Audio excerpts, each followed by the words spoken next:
जय हिंद फ्रेंड्स। आज हम लोग इंजीनियरिंग मैथमेटिक्स के अपने अगले टॉपिक की ओर बढ़ेंगे। हमारा जो टॉपिक चल रहा था वो चल रहा था डिफरेंशियल इक्वेशन। फर्स्ट ऑर्डर और फर्स्ट डिग्री की हमने कंप्लीट कर लिया था। अब सेकंड ऑर्डर और सेकंड डिग्री में हम लगभग आधे पोर्शन पर पहुंच गए थे कि सी एफ और पी आई कंप्लीट सोल्यूशन जो होता है सेकंड ऑर्डर डिफरेंशियल इक्वेशन का, complementary function plus particular integral, उसमें हमने सारे केसेस कंप्लीट कर लिए थे। ठीक है, अब हम उसके अगले टॉपिक की ओर बढ़ेंगे और C F plus P I ये पोर्शन जो है आपका बहुत इंपॉर्टेंट है। इनके केसेज इंपॉर्टेंट हैं कि अगर एक्सपोनेंशियल फंक्शन हो तो इस पर्टिकुलर इंटीग्रल कैसे निकलता है, साइन या कास का फंक्शन हो तो कैसे निकलता है, एक्स की पावर एन हो तो कैसे निकलता है, या एक्सपोनेंशियल फंक्शन का किसी फंक्शन के साथ मल्टीप्लीकेशन हो तो कैसे निकलता है। जब सारे केस फेल हो जाते हैं तो जनरल फार्मूला लगाइएगा, जनरल केस। और इसके बाद अब हम इनका यूज करके प्रैक्टिकल प्रॉब्लम सॉल्व करेंगे। ठीक है, लेकिन उसके पहले एक आपका टॉपिक है जिसको कहते हैं वेरिएशन ऑफ पैरामीटर्स। तो नेक्स्ट हेडिंग डाल लीजिएगा,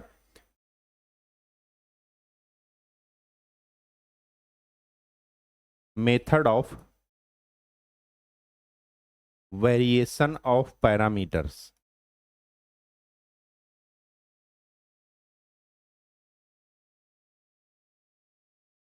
ये इसी नाम से एग्जाम में पूछा जाएगा कि इस क्वेश्चन को इस मेथड से सॉल्व कीजिए। अगर नहीं पूछा जाता तो अगर आपका अभ्यास है तो आप क्वेश्चन देखते ही जान जाएंगे कि इसको किससे करना है। अगर अभ्यास नहीं है तो आप जनरल केस सॉल्व मान करके आप सॉल्व कीजिएगा। ठीक है, अब इसमें करते क्या है पहले ये जान लेते हैं। सपोज ये कोई इक्वेशन है, सेकंड ऑर्डर की ही मैं ले रहा हूं। ये किसी भी ऑर्डर की हो सकती है। ठीक है, मैं एक प्रैक्टिकल के तौर पर सेकंड ऑर्डर की ले रहा हूं। D by D x is equivalent to d, ये आपको मैंने पहले बता रखा है। ठीक, तो ये क्या हो जाएगा, D square plus P D plus Q y is equal to 5x। इस इक्वेशन को डी की जगह m रख करके हम ऑक्सिलरी इक्वेशन बनाते थे और ऑक्सिलरी इक्वेशन से हमें इसके रूट मिलते थे ऐसे, यहां से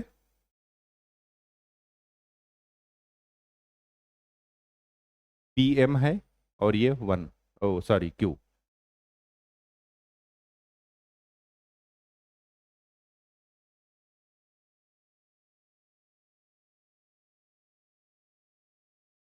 कुछ ऐसा करते थे। ठीक, अब यहां पर जो आपको सोचना है वो ये कि यहां से m की वैल्यू मिलती थी, फिर m की वैल्यू के अकॉर्डिंग हम लोग केस लगाते थे। अगर m की वैल्यू रियल एंड डिस्टिंक्ट है तो कॉम्प्लीमेंट्री फंक्शन लिखते थे c1 e की power m1x plus c2 e की पावर m2x। अगर इक्वल होता था तो क्या लिखते थे, c1 plus X C two E की पावर mx। और अगर क्या होता था इमेजिनरी, तो फिर हम क्या लिखते थे, e की power alpha x c1 cos beta x plus c2 sign beta x, यही लिखते थे। अब आपको यहां पर यह ध्यान रखना है कि ये तो कांस्टेंट है या नहीं। ये कांस्टेंट के अलावा ये इस वाले टर्म को मान लेते हैं y1, पहले वाले टर्म को, और इसको मान लेते हैं y2। ये हर केस में मानना है। इसी तरह इसमें क्या हो जाएगा, y1 हो जाएगा e की पावर m1x और y2 क्या हो जाएगा, x e की पावर mx। यहां पर क्या हो जाएगा, y1 e की power alpha x cos beta x और y2 क्या हो जाएगा, e की power alpha x sign beta x. ठीक, कहने का ये मतलब है कि इस इक्वेशन का कॉम्प्लीमेंट्री फंक्शन कुछ ऐसा आएगा, c1 y1 plus c2 y2। ये ध्यान रखिएगा, ये फंक्शन ऑफ y नहीं है, बस इसको y1 की तरह ट्रीट किया गया है। ये फंक्शन ऑफ x ही रहेगा। ठीक है, जो भी इंडिपेंडेंट वेरिएबल रहेगा उसी का फंक्शन रहेगा। तो इसको y1 मान लिए, इसको y2 मान लिए। फिर बाद में क्या करते हैं कि पर्टिकुलर इंटीग्रल मान लेते हैं, वो मानते हैं u y1 plus v y2। y1 y2 वही हैं जो ऊपर लिखे हैं। अब समस्या ये है कि u और v कैसे निकाला जाए। तो u का फार्मूला आप याद रखिएगा, u इज इक्वल टू होता है माइनस y2 फाई एक्स ये है इधर, डिवाइडेड बाई y1 y2 का डैश माइनस y2 y1 का डैश dx। इंटीग्रेशन लेना, ये निकलेगा u और v निकलेगा y1 phi x y1 y2 dash minus y2 y1 dash dx। Dash का मतलब डिफरेंशिएशन एक बार, ठीक, अगर एक डैश लगा है तो, अगर दो लगे हैं तो दो बार, यहां पर दो नहीं लगा, एक ही लगा है, तो इस वजह से y1 y2 क्या है, कॉम्प्लीमेंट्री फंक्शन का पार्ट है। कांस्टेंट को छोड़कर जो दो टर्म बचे हैं वो है y1 y2। दूसरी बात देखिए, पी क्या है, u y1, u किसके साथ मल्टीप्लाई, y1 के साथ। तो जब u निकालेंगे तो यहां पर y1 नहीं आएगा न्यूमरेटर में, ऐसे आपको याद रखना है। ये आएगा क्या, माइनस y2 फाई एक्स हर जगह कॉमन है। तो u और v यहां से निकालेंगे, यहां पर जाकर पुट कर देंगे, आपको pi मिल जाएगा। फिर आपका कंप्लीट सोल्यूशन क्या हो जाएगा, CF प्लस pi। बात समझ में आ गई। इस मेथड का प्रोसेस ये है और यही प्रोसेस आपको फॉलो करना है। इस प्रोसेस की आप अच्छे से प्रैक्टिस कर लीजिएगा, रटिएगा मत चीजों को। एक दो क्वेश्चन करेंगे अपने आप दिमाग में बैठ जाएगा, ठीक है। तो चलिए क्वेश्चन स्टार्ट करते हैं। लिखा है क्या, D square Y by D x square plus 1 is equal to cosec x. ठीक, साइन कॉस कोई टर्म नहीं है, जनरल फार्मूला ही यहां पर लगाते, लेकिन यहां पर कहेगा क्वेश्चन में कि solve this question using variation of parameter method. ठीक, तभी आपको ये करना है। अगर नहीं भी करना है तो आप इसको अप्लाई कर सकते हैं, अगर उसके बाद भी नहीं आए तो आपको जनरल मेथड ही फॉलो करना है। ठीक है, ये सारा कुछ आप किससे डिसाइड करेंगे, अभ्यास से, प्रैक्टिस से। अगर आपकी प्रैक्टिस नहीं है तो क्वेश्चन देखते ही आपको दिमाग की कोशिकाओं में जोर पड़ेगा। ठीक है, तो जोर यहीं पर डाल लीजिए पहले ही, एग्जाम में नहीं। तो इसको क्या लिख सकते हैं, D square plus 1 y is equal to cosec x लिख सकते हैं। ऑक्सिलरी इक्वेशन बनाइए। ऑक्सिलरी इक्वेशन बनेगी m square plus 1 is equal to 0। तो m is equal to plus minus iota. तो ऑक्सिलरी इक्वेशन ये बनी, तो CF क्या बना, C1 cos x plus C2 sin x। ये है CF। CF में से एक को मान लीजिए y1 और दूसरे को मान लीजिए y2। बात समझ में आ गई। ये है आपका क्या, पाई एक्स। ठीक, CF ये है तो PI मान लेते हैं। हर क्वेश्चन में यही मानना ही मानना है, u y1 plus v y2। y1 y2 की वैल्यू आपको पता है। अब u निकालते हैं। u इज इक्वल टू क्या पढ़े हैं, minus y2 pi x divided by y1 y2 dash minus y2 y1 dash dx। ध्यान से देखिए,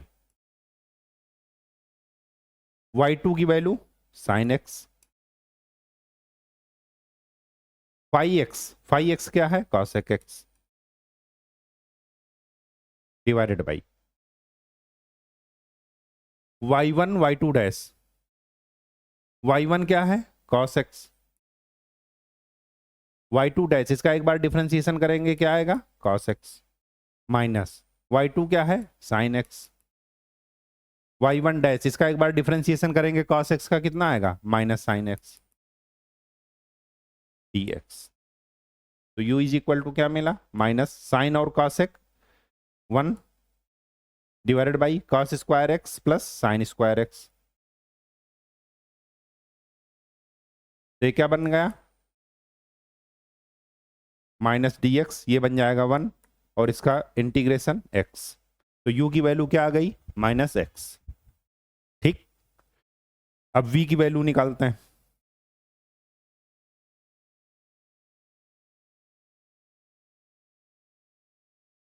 v is equal to y1 dx divided by y1 y2 dash minus y two y one dash.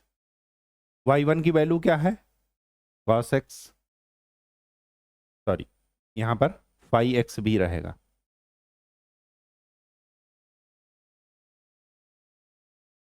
Phi x की value क्या है, cos x D x. इसकी value हम निकाल चुके हैं, अगर उसको दोबारा लिखना हो लिख दीजिए, अदरवाइज डायरेक्ट वन लिख दीजिए, उसकी वैल्यू हम निकाल चुके हैं। तो क्या हो गया, कॉस एक्स, कॉस एक्स को वन बाई साइन एक्स लिख सकते हैं, तो क्या हो जाएगा कॉट एक्स, और कॉट एक्स का integration log sine x, log sine x. ठीक, तो ये आपका क्या मिल गया, v। u और v कहां पर रख दीजिए, यहां पर, यहां पर। तो पी आई क्या मिला,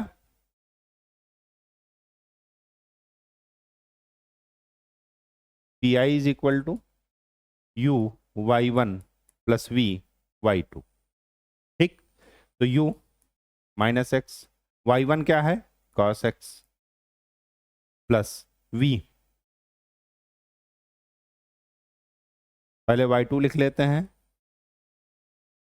फिर v लिख लेते हैं। ये आपका क्या मिला, पी आई, पी आई मिल गया, सी एफ मिल गया। अब आपको क्या करना है, कंप्लीट सोल्यूशन क्या हो जाएगा, y is equal to C F plus P I. ये आपका आंसर है। कहीं कोई दिक्कत, दिक्कत तो नहीं होनी चाहिए, क्यों, क्योंकि चीजें आपकी क्लियर हैं। सबसे पहले सी एफ निकालना है, और सी एफ के आगे ही सारी चीजें क्या होती हैं, डिपेंड करती हैं। अगर सी एफ आपका सही निकला तब आप इसको भी कर ले जाएंगे। ठीक है, तो नेक्स्ट क्वेश्चन प्रैक्टिस कर लेते हैं। D square Y by D x square plus one is equal to ten X. यहां पर ऑक्सिलरी इक्वेशन क्या हो जाएगी, M square plus one is equal to zero. पिछले क्वेश्चन की तरह M is equal to plus minus iota निकलेगा, तो कॉम्प्लीमेंट्री फंक्शन क्या हो जाएगा, C one cos x plus C two sine X. ये हो गया वाई वन और ये हो गया वाई टू। पी आई क्या हो जाएगा, u y one plus v y two. ठीक, u की value minus y two pi x divided by y one y two dash minus y two y one dash d x. Value रखिए, u is equal to minus y two sine x, वहां पर tan x लिखा है, divided by, इसकी वैल्यू तो one हो जाएगी, पिछले क्वेश्चन में निकाल चुके हैं, डी एक्स। ठीक, तो u की वैल्यू क्या मिली, minus sine X by cos x D x. तो u इज इक्वल टू क्या मिला, minus sine square X by cos x D X. u की वैल्यू क्या मिली, इंटीग्रेट कीजिए इसको, साइन स्क्वायर एक्स को क्या लिख दीजिए, one minus cos square x D x. ये आगे क्या करना है ये आपको तभी पता चलेगा जब आपने इंटीग्रेशन और डिफरेंशिएशन का अभ्यास ठीक से कर रखा होगा। अगर इंटीग्रेशन डिफरेंशिएशन का अभ्यास ठीक से नहीं कर रखा है तो सबसे पहले उसका अभ्यास कर लीजिएगा, तो यहां पर चीजें आसान हो जाएंगी। इसको क्या हो जाएगा, one by cos x plus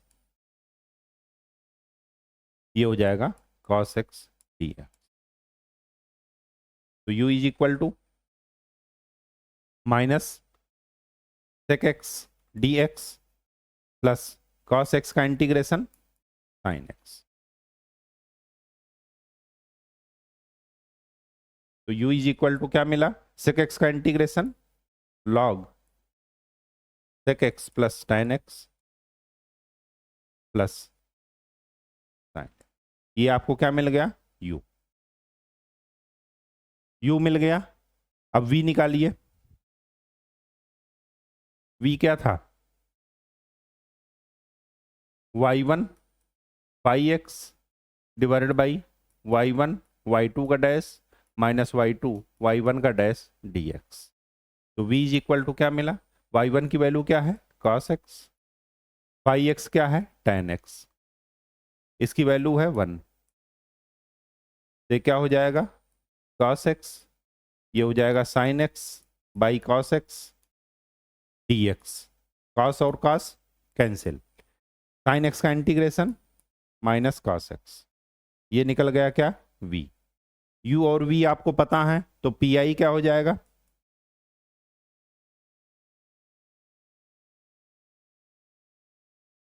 u y1 plus v y2।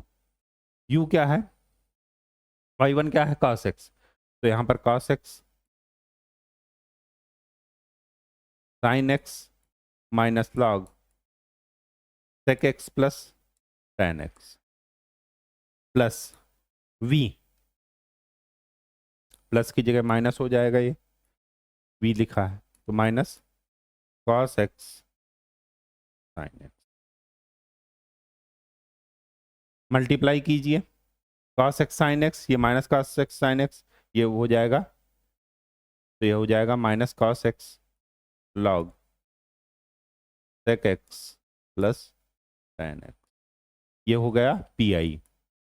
C F आपको पता है, पी आई पता है, तो कंप्लीट सोल्यूशन क्या हो जाएगा, y is equal to C F plus P I, ये आपका आंसर।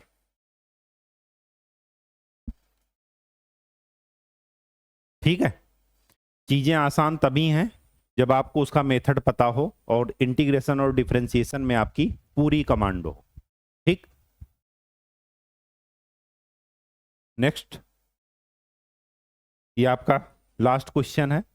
ये क्वेश्चन, ये तीनों क्वेश्चन बहुत पूछे गए हैं, इन पर इंपॉर्टेंट लगा लीजिएगा। बस इसमें दिक्कत ये है कि केवल और केवल आपको मेथड पता होना चाहिए। अगर मेथड नहीं पता, मेथड में कोई कंफ्यूजन है, तो आप आगे क्वेश्चन सॉल्व नहीं कर पाएंगे। ठीक, तो चलिए ऑक्सिलरी इक्वेशन बनाइए। इसकी क्या हो जाएगी, M square minus 1 is equal to 0, तो m is equal to plus minus 1, तो सी एफ क्या हो जाएगा, C1 ई की पावर x प्लस C2 ई की पावर माइनस x।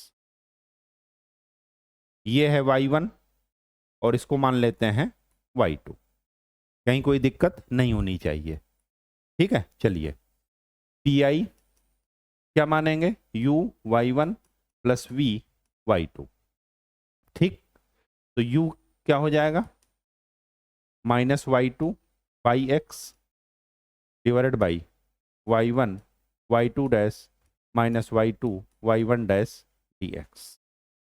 ठीक, चलिए माइनस y2 की वैल्यू e की power minus x dx divided by y1 क्या है, e की पावर x, इसका डिफरेंशिएशन करेंगे e की पावर माइनस x का, तो आ जाएगा माइनस e की power minus x minus y2 की वैल्यू e की पावर माइनस x, और e की पावर x का डिफरेंशिएशन करेंगे तो ये आ जाएगा। तो u is equal to minus e की power minus x dx divided by e की पावर x और e की पावर माइनस x, तो e की power x minus x e की पावर 0, तो ये हो जाएगा माइनस 1 माइनस 1, तो u is equal to 1/2 e की पावर x dx। e की पावर x का इंटीग्रेशन e की पावर x ही होता है, तो u की वैल्यू ये मिल गई। ठीक, u की वैल्यू अगर ये मिल गई, अब निकालते हैं v की वैल्यू। v is equal to y1 pi x, ओहो पाई x तो हमने रखा ही नहीं, पाई x पहले रख देते हैं, गड़बड़ हो गई।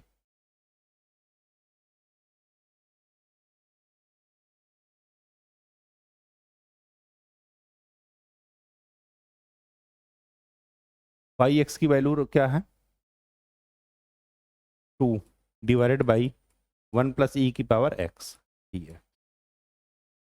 ठीक, तो u की वैल्यू क्या मिली, माइनस ई की power minus x into 2 divided by 1 plus ई की पावर x और यहाँ पर क्या हो जाएगा -2, माइनस से माइनस कैंसिल, 2 से 2 कैंसिल, तो u इज इक्वल टू क्या मिला, e की पावर -x 1 प्लस e की पावर x dx, यही मिला u की वैल्यू। ठीक, चलिए इसको सॉल्व करते हैं। u इज इक्वल टू, इसको क्या लिख दीजिए, e की पावर x 1 प्लस e की पावर x, बिल्कुल लिख सकते हैं, कहीं कोई दिक्कत नहीं है। चलिए फिर u की वैल्यू, इसको पार्शियल फ्रैक्शन कर दीजिए, अलग अलग कर लीजिए, e की power x minus 1 plus e की पावर x, लिख सकते हैं इसको ऐसे। ठीक, तो u इज इक्वल टू क्या मिलेगा, e की पावर -x dx माइनस, यहां पर क्या कर दीजिए,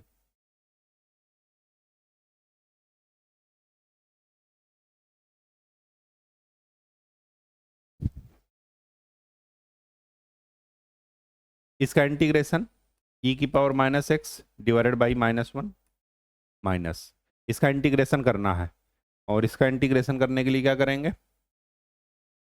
e की पावर -x से ऊपर नीचे मल्टीप्लाई,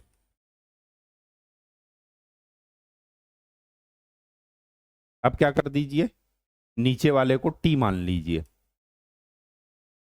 अगर t मानेंगे तो e की power -x plus 1 is equal to t, तो इसका डिफरेंशिएशन -e की power -x dx is equal to dt, तो इसको क्या लिख देंगे, माइनस e की पावर -x, अच्छा तो ये तो हो गया dt डिवाइडेड बाई t, और इसका इंटीग्रेशन क्या हो जाएगा, log t। ठीक, तो u की वैल्यू क्या हो जाएगी, -e की power -x plus log e की पावर -x प्लस 1, ये हो गई u की वैल्यू। ठीक है, अलग से इसका डिफरेंशिएशन ऐसे करके कर लीजिएगा तो ये आ जाएगा। u की वैल्यू मिल गई आपको। अब जब u की वैल्यू मिल गई, फिर आपको क्या निकालना है, v की वैल्यू, v की वैल्यू निकालते हैं।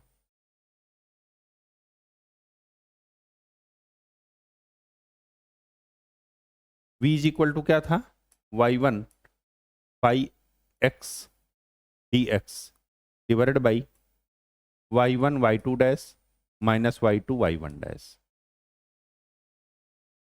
y1 की वैल्यू क्या है,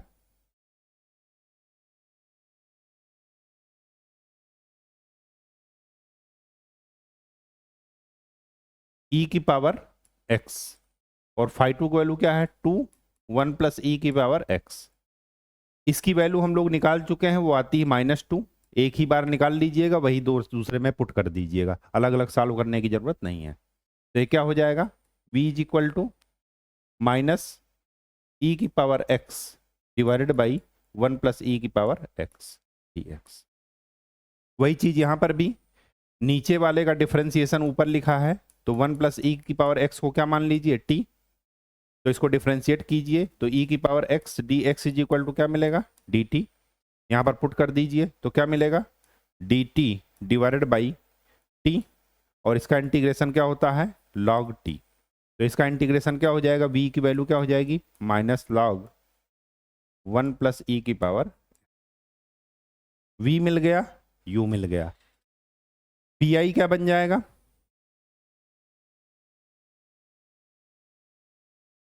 pi क्या बन जाएगा, uy1 प्लस vy2। u की वैल्यू क्या मिली थी,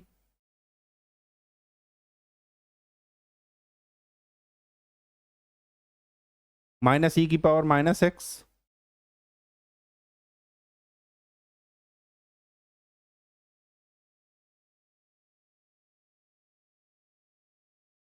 log 1 प्लस e की पावर -x, ये है u की वैल्यू, y1 e की power x plus y2 e की पावर -x और v log 1 प्लस e की पावर x। मल्टीप्लाई कर लीजिए इसको, मल्टीप्लाई करेंगे तो e की पावर -x और e की पावर x वो बन जाएगा 1, तो -1 प्लस ई की पावर एक्स लॉग 1 प्लस ई की पावर माइनस एक्स माइनस ई की power minus x log 1 plus ई की पावर एक्स। ये आपको क्या मिला? पी आई। सी एफ आपको पता है तो कंप्लीट सोल्यूशन क्या हो जाएगा? y is equal to C F plus P I. और अगर y is equal to C F plus P I आ गया तो सी एफ की वैल्यू रख दीजिएगा, पी आई की वैल्यू रख दीजिएगा, यही आपका आंसर हो जाएगा। ठीक, तो आज के लिए इतना ही। आशा करते हैं कि आपको चीजें समझ में आ रही होंगी और आप अभ्यास कर रहे होंगे। बिना अभ्यास के सारा कुछ जीरो है। केवल मैथमेटिक्स की ही बात नहीं, सभी सब्जेक्ट में बिना अभ्यास के वो काम में नहीं आएंगे। ठीक है, तो तब तक के लिए खूब अच्छे से पढ़ाई कीजिए। नेक्स्ट टॉपिक पर हम लोग साइमल्टेनियस डिफरेंशियल इक्वेशन पढ़ेंगे। धन्यवाद।